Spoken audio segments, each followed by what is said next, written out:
ಕರ್ನಾಟಕ ರಾಜ್ಯದ ಅತಿ ದೊಡ್ಡ ಸಮುದಾಯವಾಗಿರುವಂತಹ ಕುರುಬ ಸಮುದಾಯದ ಪರವಾಗಿ ದನಿ ಎತ್ತಬಲ್ಲಂತಹ ಒಬ್ಬ ಶಾಸಕ ವಿಧಾನಸಭೆಯಲ್ಲಿ ಇರಬೇಕಾಗತ್ತಲ್ಲ. ಈ ವರದಿ ಹೇಳ್ತಾ ಇದೆ, ಕರ್ನಾಟಕದಲ್ಲಿ 6 ಕೋಟಿ ಜನಸಂಖ್ಯೆಯಲ್ಲಿ 50 ಲಕ್ಷ ಜನ ಕುರುಬರು ಅತಿ ದೊಡ್ಡ ಸಮುದಾಯವಾಗಿ ಹೊರಹೊಮ್ಮಿರುವಂಥದ್ದು ಅಂಕಿಅಂಶಗಳ ಸಮೇತ ಹೇಳ್ತಾ ಇದೆ. ಈ ಸಮುದಾಯದ ಪರವಾಗಿ ದನಿ ಎತ್ತುವಂತ ಒಬ್ಬ ವ್ಯಕ್ತಿ ಬೇಕು, ಅದನ್ನ ಹುಡುಕ್ತಾ ಇದೆ. ಆ ಹುಡುಕುವ ಸಮಯದಲ್ಲಿ ನಮಗೆ ಕಣ್ಣಿಗೆ ಕಾಣುವಂತಹ ಒಬ್ಬ ವ್ಯಕ್ತಿ, ಇಡೀ ಕರ್ನಾಟಕದಲ್ಲಿ ಒಬ್ಬ ವ್ಯಕ್ತಿ ನಮಗೆ ಕಣ್ಣಿಗೆ ಕಾಣ್ತಾರೆ. ಅವರು ಉತ್ತರ ಕರ್ನಾಟಕ ಭಾಗದ ಗದಗ ಜಿಲ್ಲೆಯವರಾದಂತಹ ಹಾಲುಮತ ಮಹಾಸಭಾದ ರಾಜ್ಯಾಧ್ಯಕ್ಷರಾದಂತಹ ರುದ್ರಣ್ಣ ಗುಳ್ಗುಳಿಯವರು. ಈ ವಿಷಯಗಳು ಹೊರಗಡೆ ಬರೋದೇ ಇಲ್ಲ.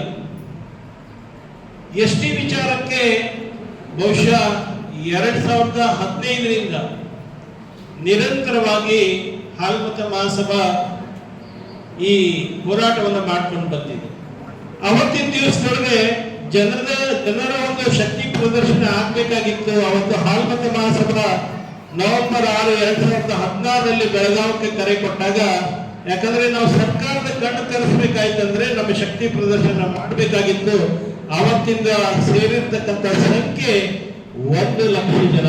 ಸಿಪಿಎಂ ಕಾಲೇಜ್ ಮೈದಾನದಲ್ಲಿ 1 ಲಕ್ಷ ಜನ ನಮ್ಮ ಸಮಾಜದವರು ಬಂದು ನಮ್ಮ ಈ ಹೋರಾಟಕ್ಕೆ ಬೆಂಬಲವನ್ನು ಸೂಚಿಸಿದ ಕಾರಣದಿಂದಲೇ ಅವತ್ತು ಏನು ಸನ್ಮಾನ್ಯ ನಮ್ಮ ಸಿದ್ದರಾಮಯ್ಯನವರೇ ಮುಖ್ಯಮಂತ್ರಿಗಳಿದ್ದರು, ಕೇವಲ 8 ದಿವಸದೊಳಗೆ ಕರೆದು ಸರ್ಕ್ಯೂಟ್ ಹೌಸ್ ಬೆಳಗಾವದಲ್ಲಿ ಮೊಟ್ಟ ಮೊದಲನೆಯ ಅನೌಪಚಾರಿಕ ಸಭೆ ಎಸ್ಟಿ ಹೋರಾಟದ ಬಗ್ಗೆ ಆಗ್ತದೆ. ಇವತ್ತು ಎಸ್ಟಿ ಹೋರಾಟ ಎಲ್ಲಿಗೆ ಬಂದು ನಿಂತಿದೆ ಅಂತ ಹೇಳಿದ್ರೆ, ಕಳೆದ 7 ತಿಂಗಳಿಂದ ದೆಹಲಿಯಿಂದ ವಾಪಸ್ ಕಮೆಂಟ್ಸ್ ಆಗಿ ವಾಪಸ್ ಬಂದಿದೆ. ಸುಮಾರು 54 ಬಾರಿ ನಾನು ಮುಖ್ಯಮಂತ್ರಿಯವರ ಕಚೇರಿಯನ್ನು ಸಂಪರ್ಕ ಮಾಡಿದ್ದೀನಿ. ನಮಗೆ ಯಾರು ಸೂಕ್ತವಾಗಿರ್ತಕ್ಕಂಥ ಕಾನೂನಿನಲ್ಲಿ ಇರುವಂತಹ ಅಧಿಕಾರಿಗಳನ್ನ ಹಾಕೊಡ್ರಿ ಅನ್ನುವಂತಹ ಒಂದೇ ಒಂದು ನಿವೇದನೆಯನ್ನು ಪೂಜ್ಯ ಗುರುಗಳ ಸಮ್ಮುಖದಲ್ಲಿನೂ ಕೂಡ ನಾವು ಮನವಿಯನ್ನು ಮಾಡಿದ್ವಿ. ಇದುವರೆಗೂ ಕಾರ್ಯಗತ ಆಗಿಲ್ಲ. ಆದರೆ ಮಹಾಸಭಕ್ಕೆ ಗೊತ್ತು, ನಾವು ಪರ್ಯಾಯದ ಹಾದಿಯನ್ನು ಕೂಡ ಕಂಡುಕೊಂಡಿರ್ತೀವಿ. ಒಂದಿಲ್ಲ ಮತ್ತೊಂದು ಈ ಹಾದಿಯೊಳಗೆ ನಮಗೆ ಬ್ಲಾಕ್ ಆಯಿತು ಅಂತ ಹೇಳಿದ್ರೆ next alternate, what is the next alternate? ಆ ನೆಕ್ಸ್ಟ್ ಆಲ್ಟರ್ನೇಟ್ನೊಳಗೆ ನಿನ್ನೆನೆ ಅಧಿಕಾರಿಗಳ ಸಭೆ ನಡೆದಿದೆ. ಬಹುಶಃ ಇನ್ನೊಂದು 15 ದಿವಸದೊಳಗೆ ಆ ಕಮೆಂಟ್ಗೆ ಉತ್ತರ ದೆಹಲಿಗೆ ಹೋಗಿ ತಲುಪುತ್ತೆ. ಆ ಅಂತಿಮವಾಗಿರ್ತಕ್ಕಂಥ ಅಂಕಿತವನ್ನು ಹಾಕಿಸ್ತಕ್ಕಂಥ ಶಕ್ತಿ ಗುರುಗಳ ಒಂದು ಆಶೀರ್ವಾದದೊಂದಿಗೆ ಹಾಲುಮತ ಮಹಾಸಭಾಕ್ಕೆ ಇದೆ ಅನ್ನುವಂಥದ್ದನ್ನ ನಾನು ಖಂಡಿತವಾಗಿ ಹೇಳಲಿಕ್ಕೆ ಬಯಸ್ತೀನಿ ಬಂಧುಗಳೇ. ಈ ವರ್ಷದ ಒಳಗೆ ಅದನ್ನ ಪೂರ್ಣಗೊಳಿಸ್ತಕ್ಕಂಥ ಸಂಕಲ್ಪವನ್ನು ನಾವು ಮಾಡ್ಕೊಂಡು ಹೊರಟಿದ್ದೀವಿ. ಸಿದ್ದರಾಮಯ್ಯನವ್ರನ್ನ ಹೊರತುಪಡಿಸಿ 13 ಜನ ಶಾಸಕರುಗಳು ಏನಾದ್ರೂ ಸಮುದಾಯದ ಪರವಾಗಿ ವಿಧಾನಸಭೆಯಲ್ಲಿ ದನಿ ಎತ್ತುತ್ತಾ ಇದ್ದಾರಾ ಅಂತಂದ್ರೆ ಖಂಡಿತವಾಗ್ಲೂ ಇಲ್ಲ. ಕುರುಬರ ಮೇಲೆ ನಿರಂತರ ದೌರ್ಜನ್ಯ ಆಗ್ತಾ ಇದೆ, ಬಹಿಷ್ಕಾರ ಆಗ್ತಾ ಇದ್ದಾರೆ, ಅಧಿಕಾರಿಗಳ ಮೇಲೆ ಹಲ್ಲೆ ಆಗ್ತಾ ಇದೆ, ಕತ್ತನ್ನ ಕತ್ತರಿಸ್ತಾ ಇದ್ದಾರೆ, ಕಾಲನ್ನ ಕತ್ತರಿಸ್ತಾ ಇದ್ದಾರೆ, ಹೆಣ್ಣು ಮಕ್ಕಳ ಮೇಲೆ ಅತ್ಯಾಚಾರ ಆಗ್ತಾ ಇದೆ. ಕುರುಬ ಸಮುದಾಯದ ಅಧಿಕಾರಿಗಳನ್ನ ಬಹಳಷ್ಟು ಟಾರ್ಚರ್ ಕೊಡ್ತಾ ಇದ್ದಾರೆ. ಎಲ್ಲವೂ ನಡೀತಾ ಇದೆ. ಕುರುಬರಿಗೆ ಸಿಗಬೇಕಾದಂತ ಸವಲತ್ತುಗಳ ಬಗ್ಗೆ ಕೇಳೋರಿಲ್ಲ, ಏನೂ ಮಾಡೋರಿಲ್ಲ. ಆದರೂ ಸಹ ಈ ಸಮುದಾಯದಿಂದ ಆಯ್ಕೆ ಆಗಿರುವಂತಹ ಶಾಸಕರುಗಳು, MLCಗಳು ಯಾವತ್ತಿಗೂ ಸಹ ದನಿ ಎತ್ತಿಲ್ಲ. ಆದರೆ ಈಗ ಆ ಅನಿವಾರ್ಯತೆ ಇದೆ. ಅವ್ರು ದನಿ ಎತ್ತಾರೆ ಅಂತೇಳಿ ನಾವು ಕಾದ್ಕೊಂಡು ಕೂತ್ಕೊಂಡು ಕೊನೆಗೆ ದುರಂತ ಏನಂದ್ರೆ ಬೇರೆ ಸಮುದಾಯದ ಶಾಸಕರುಗಳಿಗೆ ಕೊಟ್ಟು ಕುರುಬರ ಪರವಾಗಿ ದನಿ ಎತ್ತಿ ಅಂತ ಹೇಳುವಂತಹ ದೌರ್ಭಾಗ್ಯ ಕುರುಬರದಾಗಿದೆ. ದನಿ ಎತ್ತಕ್ಕೊಬ್ಬರು ಬೇಕಲ್ಲ. ಅದನ್ನೇ ಶ್ರೀ ಕನಕ ಟಿವಿ ಹೇಳ್ತಾ ಇರುವಂತದ್ದು. ನಾಯಕರನ್ನ ತಯಾರು ಮಾಡಬೇಕು ಅಂತ ಅದನ್ನೇ ಹೇಳ್ತಾ ಇರ್ಬೋದು. ಈಗ ಕುರುಬ ಸಮುದಾಯದ ಪರವಾಗಿ ದನಿ ಎತ್ತಬೇಕಾಗಿರುವಂತವ್ರು ಯಾರು? ಮೀಸಲಾತಿ ವಿಚಾರ ಇರ್ಬೋದು, ದೌರ್ಜನ್ಯಗಳ ವಿಚಾರ ಇರ್ಬೋದು, ಬೇಕಾದಂತ ಸವಲತ್ತುಗಳ ಬಗ್ಗೆ ವಿಚಾರ ಇರ್ಬೋದು. ದನಿ ಎತ್ತಬೇಕಾದಂತ ಒಬ್ಬ ವ್ಯಕ್ತಿ ಕರ್ನಾಟಕದಲ್ಲಿ ನಾವು ಕಂಡಂತೆ ನಮಗೆ ಗೋಚರವಾಗುವಂತಹ ಏಕೈಕ ವ್ಯಕ್ತಿ ಯಾರಾದ್ರೂ ಇದ್ರೆ ಅದು ಗದಗ ಜಿಲ್ಲೆಯ ಹಾಲುಮತ ಮಹಾಸಭಾದ ರಾಜ್ಯಾಧ್ಯಕ್ಷರಾಗಿರುವಂತಹ ರುದ್ರಣ್ಣ ಗುಳ್ಗುಳಿಯವರು. ಬಹಳ ಹತ್ತಿರದಿಂದ ಬಲ್ಲೆ, ಅವ್ರ ಜೊತೆ ಕೆಲಸ ಮಾಡಿರೋದ್ರಿಂದ ಹೇಳ್ತಾ ಇದ್ದೇನೆ. ರುದ್ರಣ್ಣ ಗುಳ್ಗುಳಿಯವರು ಅವರ ಸಹನೆ ಏನಿದೆ, ತಾಳ್ಮೆ ಏನಿದೆ, ಜಾಣತನ ಏನಿದೆ, ವಿದ್ಯಾವಂತರು ಆಗಿರುವಂತವರು, ಸದಾ ಕುರುಬ ಸಮುದಾಯದ ಶ್ರೇಯೋಭಿವೃದ್ಧಿಯನ್ನ ಬಯಸುವಂತಹ ಒಬ್ಬ ಏಕೈಕ ವ್ಯಕ್ತಿ ಯಾರಾದರೂ ಕರ್ನಾಟಕದಲ್ಲಿ ನಾವು ಕಂಡಿದ್ರೆ ಅದು ರುದ್ರಣ್ಣ ಗುಳ್ಗುಳಿಯವರು. ಅವರು ಹೆಚ್ಚಿಗೆ ಬೇರೆ ಬೇರೆ ವಿಚಾರಗಳ ಬಗ್ಗೆ ಮಾತನಾಡದೇ ಇದ್ರು ಸಹ ಅವರು ಸಮುದಾಯಕ್ಕೆ ಮೀಸಲಾತಿ ಸಿಗಲೇಬೇಕು, ST ಮೀಸಲಾತಿ ಸಿಗಲೇಬೇಕು ಅಂತೇಳಿ ಬೇರೆ ವಿಕ್ರಮ್ ಬೇತಾಳ ರೀತಿಯಲ್ಲಿ ಬೇತಾಳ ವಿಕ್ರಮನನ್ನ ಬೆನ್ನೇರಿದ ರೀತಿಯಲ್ಲಿ ಏರಿರುವಂಥದ್ದು. ಇದು ರುದ್ರಣ್ಣ ಗುಳುಗುಳಿಯವರ ಕಾರ್ಯಕ್ಷಮತೆ ಏನು ತೋರಿಸ್ತಾ ಇದೆ. ಇಂಥವರು ವಿಧಾನಸಭೆಯಲ್ಲಿ ಇರಬೇಕ್ರಿ. ಈ ಸಮುದಾಯವನ್ನ ನಾವು ಉಳಿಸ್ಕೊಳ್ಬೇಕು, ಈ ಸಮುದಾಯದ ಧ್ವನಿ ಆಗ್ಬೇಕು ಅಂತಂದ್ರೆ ರುದ್ರಣ್ಣ ಗುಳುಗುಳಿ ಅಂತವರು ವಿಧಾನಸಭೆಗೆ ಆಯ್ಕೆಯಾಗಿ ಹೋಗಬೇಕು. ಆದರೆ ಇದನ್ನ ಮಾಡುವಂತವ್ರು ಯಾರು? ರುದ್ರಣ್ಣ ಗುಳುಗುಳಿಯವರನ್ನ MLA ಮಾಡಿ ವಿಧಾನಸಭೆಯಲ್ಲಿ ಕುರುಬರ ಧ್ವನಿಯಾಗಿ ಕಳಿಸುವಂತವ್ರು ಯಾರು? ಚುನಾವಣೆ ಈಗ ಆಯ್ಕೆ ಆಗಿರುವಂತಹ ಶಾಸಕರು 14 ಜನ ಶಾಸಕರು ಮುಖ್ಯಮಂತ್ರಿ ಪಟ್ಟದಲ್ಲಿ ಕೂತಿರುವಂತಹ ಸಿದ್ದರಾಮಯ್ಯನವರನ್ನ ಹೊರತುಪಡಿಸಿ 13 ಜನ ಶಾಸಕರು, 2 MLCಗಳಿದಾರಲ್ಲ, ಯಾರಾದ್ರೂ ಸಮುದಾಯದ ಪರವಾಗಿ ವಿಧಾನಸಭೆಯಲ್ಲಿ ವಿಧಾನ ಪರಿಷತ್ನಲ್ಲಿ ಯಾರಾದ್ರೂ ಧ್ವನಿ ಎತ್ತಾ ಇದ್ದಾರಾ? ನಮ್ಗೆ ಹೆಮ್ಮೆ ಇದೆ, ಅವರು ನಮ್ಮ ಸಮುದಾಯದ ಶಾಸಕರು ಅನ್ನೋ ಹೆಮ್ಮೆ ಇದೆ.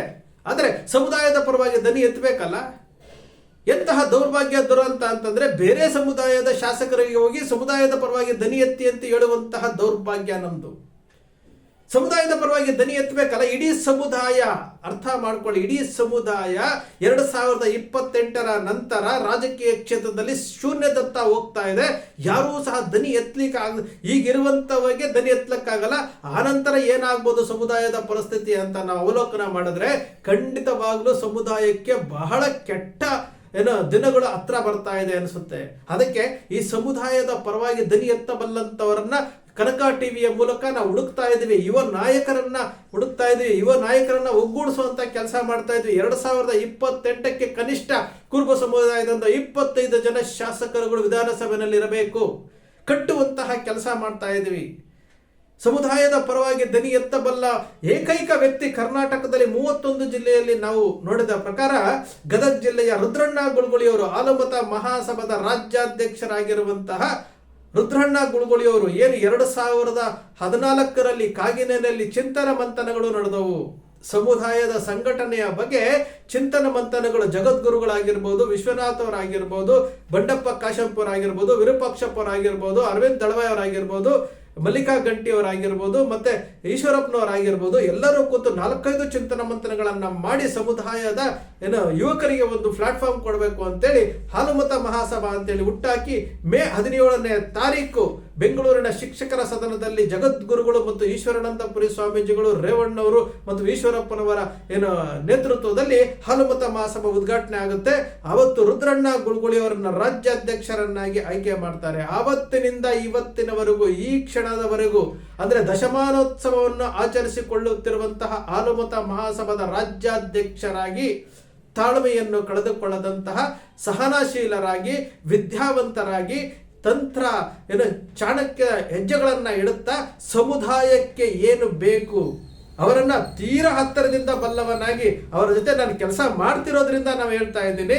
ಖಂಡಿತವಾಗಲೂ ಇಂತಹ ವ್ಯಕ್ತಿ 24x7 ಈ ಸಮುದಾಯಕ್ಕೆ ಏನಾದರೂ ಒಳ್ಳೇದಾಗಬೇಕು, ಈ ಸಮುದಾಯಕ್ಕೆ ಒಳ್ಳೇದಾಗಬೇಕು, ಮೀಸಲಾತಿಯಲ್ಲಿ ಆಗಿರುವಂತಹ ಅನ್ಯಾಯವನ್ನ ಸರಿಪಡಿಸಬೇಕು ಅಂತೇಳಿ ಏನು 2015ರಲ್ಲಿ ಮಾಹಿತಿಗಳನ್ನ ಕಲೆ ಹಾಕಿ 1986-90ರಲ್ಲಿ ಯಾಕೆ ನಮಗೆ ಮಿಸ್ ಆಯಿತು, ಯಾರ ನಿರ್ಲಕ್ಷ್ಯದಿಂದ ಹೋಯ್ತು ಅಂತೇಳಿ ಮಾಹಿತಿಗಳನ್ನ ಕಲೆ ಹಾಕೊಂಡು ಇಟ್ಕೊಂಡು ಆ ಫೈಲ್ಗಳನ್ನ ಇಟ್ಕೊಂಡು ಏನು ಜಗದ್ಗುರುಗಳ ಹತ್ರ ಚರ್ಚೆ ಮಾಡಿ, ತಂಡದ ಜೊತೆ ಚರ್ಚೆ ಮಾಡಿ, ಸರ್ಕಾರಗಳನ್ನ ಬೆನ್ನು ಹತ್ತಿ ಬೆಳಗಾವಿಯಲ್ಲಿ ಸಮಾವೇಶ ಮಾಡಿ ಅವತ್ತು ಸಿದ್ದರಾಮಯ್ಯನವರಿಗೆ ಮನವಿ ಕೊಟ್ಟು ಕಣ್ತೆರೆಸಿ ಕಂಟಿನ್ಯೂಸ್ ಆಗಿ ST ಮೀಸಲಾತಿಯ ವಿಚಾರವನ್ನ ಬೆನ್ನತ್ತಿದ ಬೇತಾಳದಂತೆ ಹೋಗ್ತಾ ಇರುವಂತಹ ರುದ್ರಣ್ಣ ಗುಳುಗುಳಿಯಂತವರು ವಿಧಾನಸಭೆಯಲ್ಲಿ ಶಾಸಕರಾಗಿರಬೇಕು.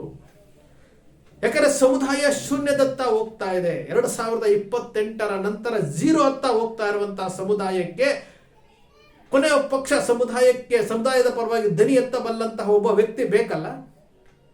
ನಾವು ಈ ಕನಕ ಟಿವಿಯ ಮೂಲಕ ಯುವಕರನ್ನು ಒಗ್ಗೂಡಿಸ್ತಾ ಇದ್ವಿ. ಯಾರ್ಯಾರು ರಾಜಕೀಯ ಕ್ಷೇತ್ರದಲ್ಲಿ ಆಸಕ್ತಿ ಇದ್ದಾರೆ ಅವ್ರನ್ನೆಲ್ಲರೂ ಒಂದು ಪ್ಲಾಟ್ಫಾರ್ಮ್ ತಗೊಂಡ್ಬರ್ತಾ ಇದ್ವಿ. ಅವ್ರ ಜೊತೆ ಸಮಾಲೋಚನೆಗಳಾಗ್ತಾ ಇದಾವೆ, ಚಿಂತನ ಮಂಥನಗಳಾಗ್ತಾ ಇದೆ. ಅವ್ರಿಗೆ ಯಾವ ರೀತಿ ಗೆಲ್ಲುವಂತಹ ಸಾಮರ್ಥ್ಯ ಇದೆ, ಏನ್ ಮಾಡಬೇಕು ಅನ್ನೋದ್ರ ಬಗ್ಗೆ ಒಂದು ಪ್ರಾಮಾಣಿಕ ಪ್ರಯತ್ನ ಶ್ರೀ ಕನಕ ಟಿವಿಯ ಮೂಲಕ ಖಂಡಿತ ಮಾಡ್ತಾ ಇದ್ದೀವಿ. ಅದರಲ್ಲಿ ನಮಗೆ ಅವರೆಲ್ಲನೂ ಒಂದೊಂದು ವಿಚಾರಕ್ಕಾದ್ರೆ ರುದ್ರಣ್ಣ ಗುಳುಗುಳಿಯವರನ್ನ ನಾವು ವಿಧಾನಸಭೆಗೆ ಕಳಿಸಿಕೊಟ್ರೆ ಮಾತ್ರ ಈ ಸಮುದಾಯದ ಧ್ವನಿಯಾಗಿರ್ತಾರೆ. ಅವರಲ್ಲಿ ಸ್ವಾರ್ಥ ಇಲ್ಲ. ಅವರಿಗೆ ಸ್ವಾರ್ಥ ಇಲ್ಲ. ಅವರ ಜೀವನದಲ್ಲಿ, ವೈಯಕ್ತಿಕ ಜೀವನದಲ್ಲಿ ಎಷ್ಟೋ ಕಷ್ಟಗಳು ಬಂದರೂ ಸಹ ಅದನ್ನೂ ಸಹಿಸಿಕೊಂಡು ಅವರು ಹಾಲುಮತ ಮಹಾಸಭಾದ ರಾಜ್ಯಾಧ್ಯಕ್ಷರಾಗಿ ರಾಜ್ಯಾದ್ಯಂತ ಬಸ್ಸಿನಲ್ಲಿ, ಟ್ರೈನ್ನಲ್ಲಿ ಓಡಾಡ್ಕೊಂಡು ಅವರು ಸಮಾಜದ ಸಂಘಟನೆ ಮಾಡ್ತಾ ಇದ್ದಾರೆ, ಸಮಾಜದಲ್ಲಿ ಜಾಗೃತಿ ಮೂಡಿಸ್ತಾ ಇದ್ದಾರೆ. ಅವರು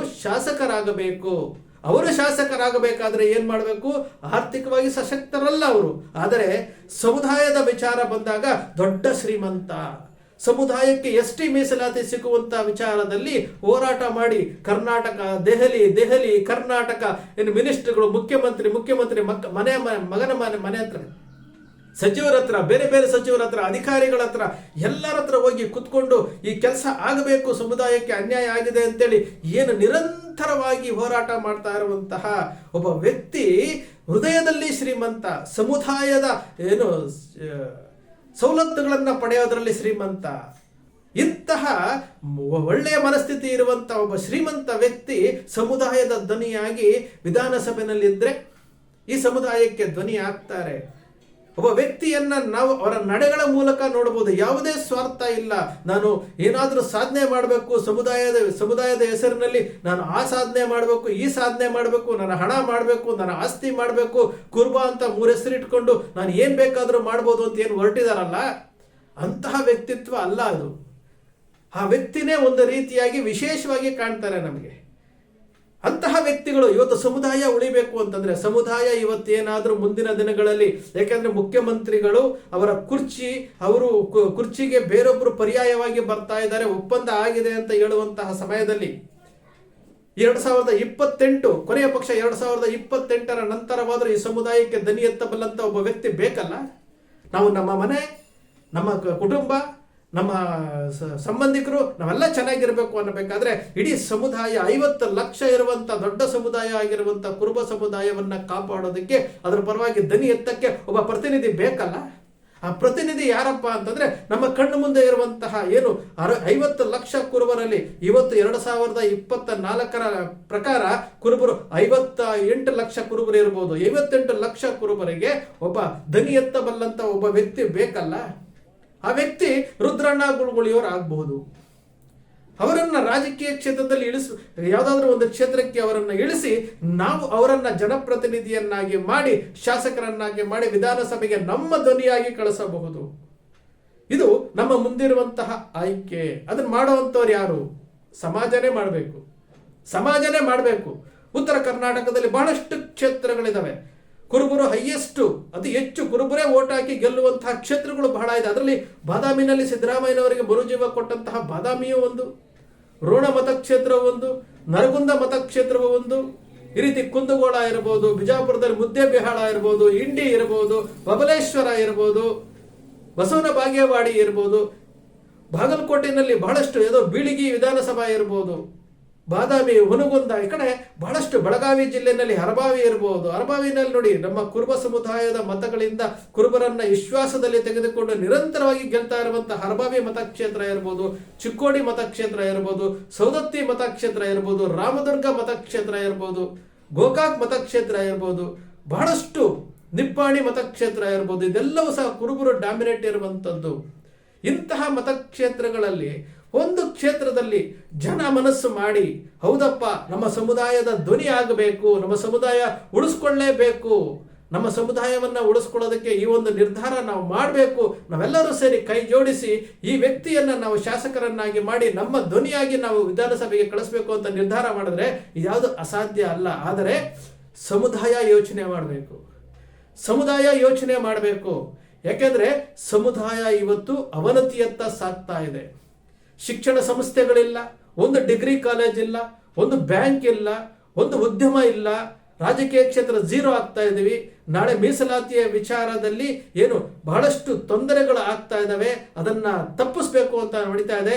ಆದರೂ ಸಹ ಅದನ್ನ ಜೀವಂತವಾಗಿ ಇಟ್ಟು ಕೇಂದ್ರ ಸರ್ಕಾರ, ರಾಜ್ಯ ಸರ್ಕಾರಗಳ ಮೇಲೆ ಒತ್ತಡ ಹಾಕ್ತಾ ಈ ಸಮುದಾಯಕ್ಕೆ ಎಸ್ಟಿ ಮೀಸಲಾತಿ ಕೊಡಿಸಲೇಬೇಕು ಅಂತೇಳಿ ಹೊರಟಿರುವಂತಹ ರುದ್ರಣ್ಣ ಗುಳ್ಗುಳಿಯವರು, ಸಮುದಾಯದ ಕುರಿಗಾರಿಗೆ ಸಮಸ್ಯೆ ಆದಾಗ ಫಸ್ಟ್ ಮುಂದೆ ನಿಂತು ಆ ಸಮಸ್ಯೆಗಳನ್ನು ಬಗೆಹರಿಸುವಂತಹ ಮನಸ್ಸಿರುವಂತಹ ರುದ್ರಣ್ಣ ಗುಳ್ಗುಳಿಯವರು, ಕುರುಬ ಸಮುದಾಯದ ಅಧಿಕಾರಿಗಳಿಗೆ ತೊಂದರೆ ಆದಾಗ ಮುಂದೆ ನಿಂತು ಬಗೆಹರಿಸುವಂತಹ ಕುರುಬ ಸಮುದಾಯದವರು, ಸಮುದಾಯದ ಮೇಲೆ ಏನು ಪೊಲೀಸ್ ದೌರ್ಜನ್ಯ ಆಗಲಿ ಶಾಸಕರು ಮತ್ತು ಸಚಿವರಿಂದ ದೌರ್ಜನ್ಯ ಆದಾಗ ಧ್ವನಿ ಎತ್ತಿ ಅವರಿಗೆ ಪಾಠ ಕಲಿಸುವಂತಹ ರುದ್ರಣ್ಣ ಗುಳುಗುಳಿಯವರು, ಇವರು ಎಲ್ಲವನ್ನೂ ನಾವು ಕಲೆ ಹಾಕಿ ಅವರ ಬಗ್ಗೆ ಎಲ್ಲವೂ ಮಾಹಿತಿ ಕಲೆ ಹಾಕಿ ನೀವು ನೋಡಿ, ಇಂತಹ ಒಬ್ಬ ವ್ಯಕ್ತಿ ವಿಧಾನಸಭೆಯಲ್ಲಿ ಇರಬೇಕಾಗುತ್ತಲ್ವಾ? ವಿಧಾನಸಭೆಯಲ್ಲಿ ಇರಬೇಕಾಗುತ್ತಲ್ಲ. 24x7 ರೀ, 24x7 ಆ ವ್ಯಕ್ತಿ ಸಮಾಜದ ಬಗ್ಗೆನೇ ಯೋಚನೆ ಮಾಡುವಂಥದ್ದು. ನಮ್ಮ ಸಮುದಾಯಕ್ಕೆ ಏನಾದರೂ ಆಗಬೇಕು ಅಂತೇಳಿ ನಾನು ಅದೇ ಹೇಳಿದ್ನಲ್ಲ, ನಾನು ವೈಯಕ್ತಿಕವಾಗಿ ಅವರನ್ನು ಬಹಳ ಹತ್ತಿರದಿಂದ ಬಲವನಾಗಿದೆ ಹೇಳ್ತಾ ಇದ್ದೀನಿ. ಆದರೆ ಅವರು ವೈಯಕ್ತಿಕ ಜೀವನದಲ್ಲಿ ಸಮಸ್ಯೆ, ಆರ್ಥಿಕವಾಗಿ ಸಮಸ್ಯೆ ಅನುಭವಿಸಿದ್ರು ಸಹ ಇವತ್ತಿಗೂ ಸಹ ಮನಸ್ಸಿನಲ್ಲಿ ನೋವಿದ್ರೂ ಸಹ ಈ ಸಮುದಾಯಕ್ಕೆ ಎಸ್ ಟಿ ಮೀಸಲಾತಿ ಕೊಡಿಸಲೇಬೇಕು ಅಂತೇಳಿ ಪಣ ತೊಟ್ಟು ನಿಂತಿದ್ದಾರಲ್ಲ, ಈ ಸಮುದಾಯಕ್ಕೆ ಏನಾದರೂ ಒಳ್ಳೇದಾಗಬೇಕು ಅಂತ ಹೊರಟಿದ್ದಾರಲ್ಲ, ಇಂಥವರನ್ನ ನಾವು ಆಯ್ಕೆ ಮಾಡಿ ನಾವೆಲ್ಲರೂ ಸೇರಿ ಆಯ್ಕೆ ಮಾಡಿ ಅವರನ್ನ ವಿಧಾನಸಭೆಗೆ ಕಳಿಸುವಂತಹ ಪ್ರಯತ್ನ ನಾವು ಮಾಡಿದಾಗ ಖಂಡಿತ ಆಗುತ್ತೆ. ಇದು ನಿಮ್ಮ ಶ್ರೀ ಕನಕ ಟಿವಿಯ ಮೂಲಕ ಈ ವಿಚಾರವನ್ನು ಸಮುದಾಯದ ಮುಂದೆ ಹೇಳುವಂತಹ ಪ್ರಾಮಾಣಿಕ ಪ್ರಯತ್ನ ನಾನು ಮಾಡ್ತಾ ಇದ್ದೇನೆ. ಮುಂದಿನ ದಿನಗಳಲ್ಲಿ ಒಂದು 25 ಜನ ಶಾಸಕರುಗಳನ್ನು ಮಾಡುವಂತಹ ಒಂದು ಗುರಿ ಇಟ್ಕೊಂಡಿದ್ದೀವಿ. ಆ ಪ್ರಯತ್ನಕ್ಕೆ ನೀವೆಲ್ಲರೂ ಸಹಕಾರ ಕೊಟ್ಟರೆ ಖಂಡಿತವಾಗಲೂ ಆಗುತ್ತೆ. ಇಲ್ಲಿ ಸ್ವಾರ್ಥ ಬೇಡ. ಒಬ್ಬರ ಕಾಲನ್ನು ಒಬ್ಬರು ಇಳಿಯೋದು, ಮತ್ತೊಬ್ಬರ ಕಾಲನ್ನು ಮತ್ತೊಬ್ಬರು ಎಳ್ಕೊಂಡೆ ಇವತ್ತು ನಾವು ಅವಕಾಶಗಳನ್ನು ಕಳ್ಕೊಂಡಿರುವಂಥದ್ದು. ಕುರುಬ ಸಮುದಾಯವನ್ನ ಓಟಿಗೋಸ್ಕರ ಬಳಸ್ಕೊಳ್ತಾ ಇದ್ದಾರೆ ಹೊರತು ಕುರುಬ ಸಮುದಾಯಕ್ಕೆ ಏನ್ ಬೇಕು ಅಂತ ಯಾರು ಕೇಳ್ತಾ ಇಲ್ಲ. ಬೇರೆ ಬೇರೆ ಸಮುದಾಯದವರು ಸೆಲ್ಫಿ ಓಡಿಸ್ಕೊಳ್ತಾ ಇದ್ದಾರೆ ಹೊರತು ಈ ಸಮುದಾಯದವರಿಗೆ ಏನು ಮಾಡ್ತಾ ಇಲ್ಲ. ಕುರುಬ ಸಮುದಾಯದವರ ಬೋಣಿಗೆ ಆದ್ರೆ ಒಳ್ಳೇದು ಅಂತ ಮಾಡಿಸ್ಕೊಳ್ತಾ ಇದ್ದಾರೆ. ಆಲಮತಸ್ಥರ ಕೈನಲ್ಲಿ ಆಶೀರ್ವಾದ ತಗೊಂಡ್ರೆ ಒಳ್ಳೇದಾಗ್ತಾ ಇದ್ದಾರೆ ಅಂತ ಹೊರತು ಈ ಸಮುದಾಯಕ್ಕೆ ಏನು ಮಾಡ್ತಾ ಇಲ್ಲ. ಬೇರೆಯವ್ರು ಯಾಕ್ರಿ ನಮ್ಮ ಸಮುದಾಯದ ಶಾಸಕರುಗಳಿಗೆ ಸಂಗೊಳ್ಳಿ ರಾಯಣ್ಣನ ಜಯಂತ್ಯೋತ್ಸವ ಮತ್ತು ಬಲಿದಾನ ದಿವಸದ ದಿವಸ ಸರ್ಕಾರ